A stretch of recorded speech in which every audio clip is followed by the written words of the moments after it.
Hi everyone, Sajid, Amit here, and welcome to this video discussion on whether a tube preamp is for you.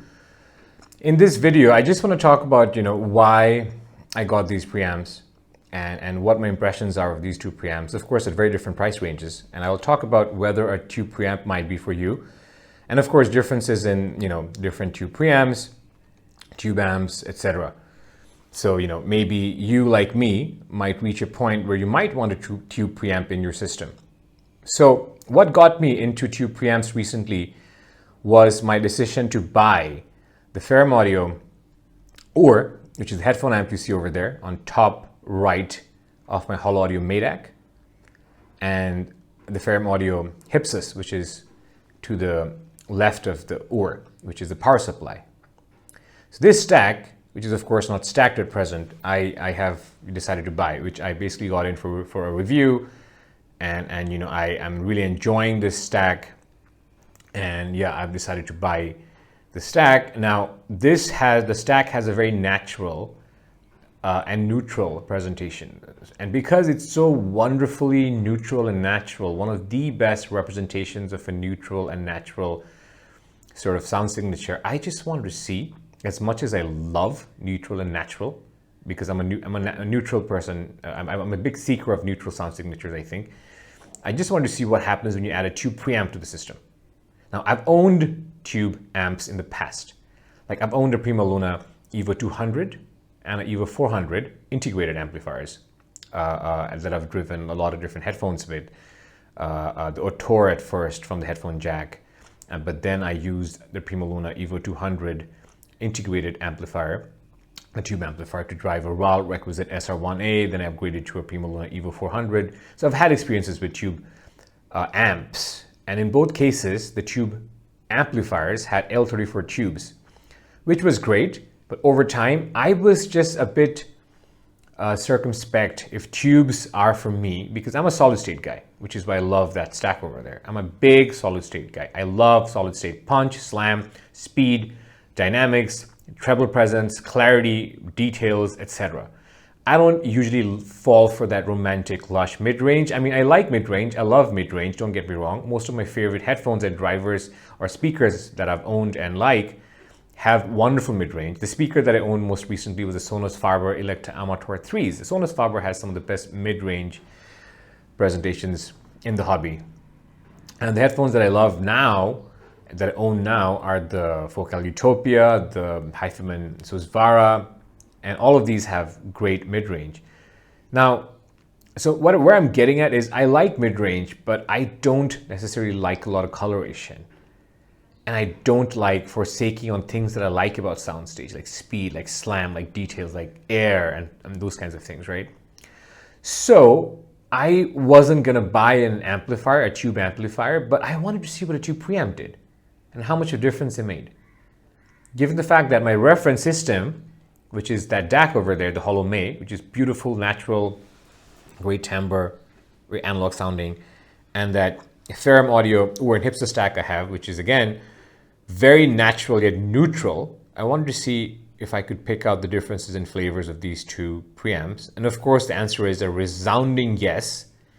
You get a massive and noticeable change in flavor when you add a tube preamp, either of these, to a solid state amp.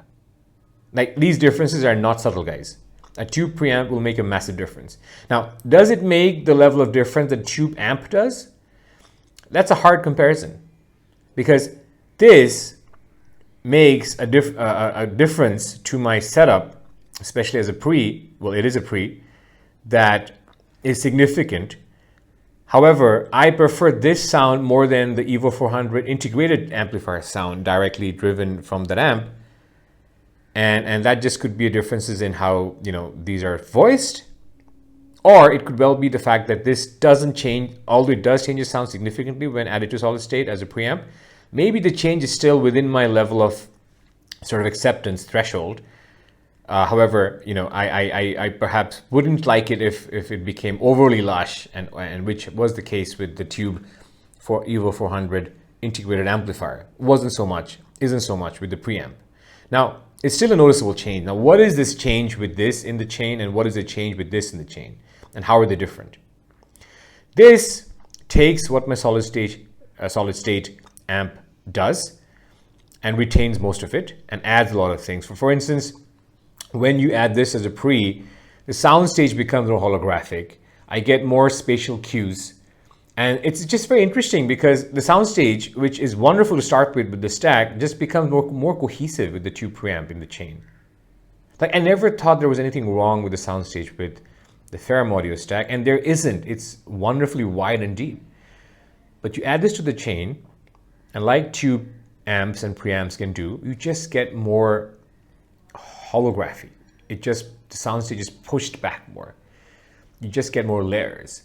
And it's not in a fake way. It's a very natural way. And you almost feel like this is what I've been missing. Like, this is what I've been missing. I needed this stack, one of the best stacks for the money. And I think the best stack available for headphone users under $5,000. But you add this to that stack, we're talking about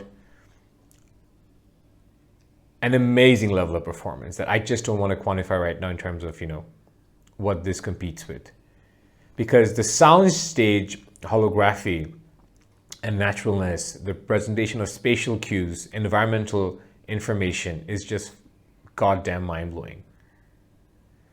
Mid-range is also more forward with this. More forward than with the solid state. Just think about that. Now, this really works, guys, though. Like, it doesn't become shouty, it just becomes more present.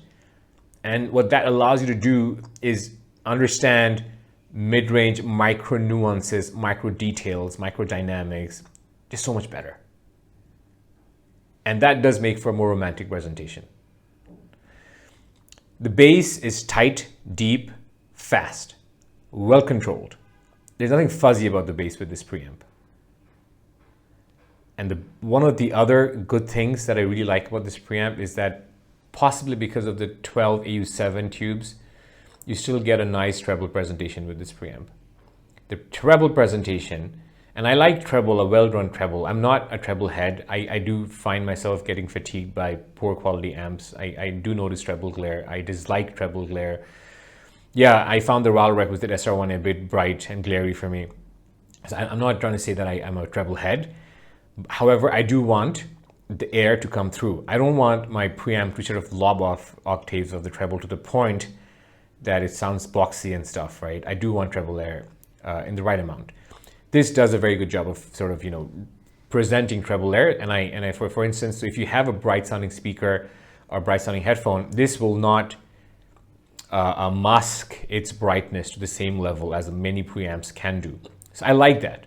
This does preserve elements of a solid state. Wonderful, wonderful preamp. I think I'll most likely buy this. So that just gives you where this review is going. Big shout out to Primaluna for this wonderful preamp. I prefer this to their tube integrated amplifiers. That's how much I like this. I wouldn't just use this. I would need to use solid state and directly through solid state, but this is a great change of flavor. And I can just change between the Ferrum Ur and Hypsis in their solid state glory, and then switch to the preamp mode with this in the chain with the Ferrum stack by just switching between the RCA and XLR connectors with the turn of that knob you see over there, right next to the 6.35mm jack. So that's it for this guy. Wonderful, wonderful preamp. What happens when you move to this, a lower priced preamp? So this is roughly around $700. This is roughly around $5,000. So it's many times more expensive. 6 times more expensive. Is it 6 times worse? Is it worse? So the short answer, guys, is I do think, well, I don't want to call it worse because I have too much respect for this preamp and for Schiit in general, but I do think this is better, noticeably better. How? Well, this is less detailed, less holographic, less neutral, which might not be a better thing for you. You might actually like the fact that it's more colored of its tube stage, and less fast. This is a slightly slower preamp. There are people who've said that this is more like a solid state in comparison to other preamps, and that might be true, but this is even more like a solid state, but significantly different from a solid state still, if you know what I mean. So the sound characteristic of this preamp, first of all, this has 3 modes, right? So this has a passive mode, a JFET mode, and a tube mode. The tube mode, which you activate using this button here, and this is now in tube mode. One of the things is you won't start being able to listen to music right away. Once you switch to the tube mode, it takes a bit of time for the tube mode, mode to kick in, which is slightly annoying for me. And this very clicky volume knob might be fun for a lot of people. It's important. It's not just for fun, of course, because this helps preserve integrity of the sound signature, because a lot of volume knobs will, compromise or, reduce the quality of the sound. This also is, very beneficial for channel matching. So big shout out to Schiit for including, these sorts of high-end components to their, relatively lower priced products. But that said, it's still a bit annoying for me. But yeah, so it takes a bit of time for the tubes to light up and become usable. The tubes light up right away. Let me correct myself. But it does take a bit of time for the tube mode to become usable, and that was a bit of a turn off for me. But sound-wise, this is more syrupy, more warm. I did feel that this shaves off treble energy much more than this. This is warmer, and the bass is a bit fuzzier on this. And like I said, it's less detailed and less fast and less slammy and less holographic and less everything, honestly. But it's warmer, it's sweeter, it's more syrupy. And it comes in at a fifth of the price of this. Now, I would probably say this is twice as good, right? So this is probably competing with headphones that, are much higher in price range, and that is, or preamps, I'm sorry. So that goes without saying, guys. So this is not a fair comparison, but I just wanted to say that if you are looking for, a tube preamp to add to your setup, whether you have a headphone setup or a speaker setup, I do highly recommend this. I recommend this as well for its price point. It's a wonderful preamp for its price point. If I hadn't heard this, I could live with this. I tried listening to the Schiit Freya for days without listening to this, and it was sufficient. I loved it. It does take just a bit more getting used to for me because it's more syrupy and warm. The mid-range here is not as forward as here. The mid-range is more recessed. Decent representation is, I think, not on par with this and so forth. So I've talked about, the differences and why this is better, why it's superior to me. But sort of absolute superiority and inferiority aside, this does have a nice coloration that some people will like. And like I said, this has 3 different modes. So you can use it of the passive mode, which is great and more detailed and faster, etc. The JFET mode, and I wasn't able to tell apart the JFET from the solid state as much, and passive as much, because I think JFET is more for people who are running longer interconnects between the pre and their power. And finally, the tube mode, I think, like I said, is more tubey than here. So yeah, if whether a tube preamp is for you or not is something, of course, only you can answer. But I do think you owe yourself, a trial, because like me, for instance, I'm not a tube amp guy, but I still love a tube preamp, or have found that I love a tube preamp. So I'm going to keep this, or rather buy a new one. Yeah, you might decide to buy this. Try to audition a tube preamp, even if you're a solid state guy. A tube preamp does wonderful things to your system. You can just, with the turn of a knob, keep your solid state or switch between your solid state, which you love, which you might love like I do, to a tube mode, and it will become just the right amount of tubey with the right tube preamp. So that's it, guys.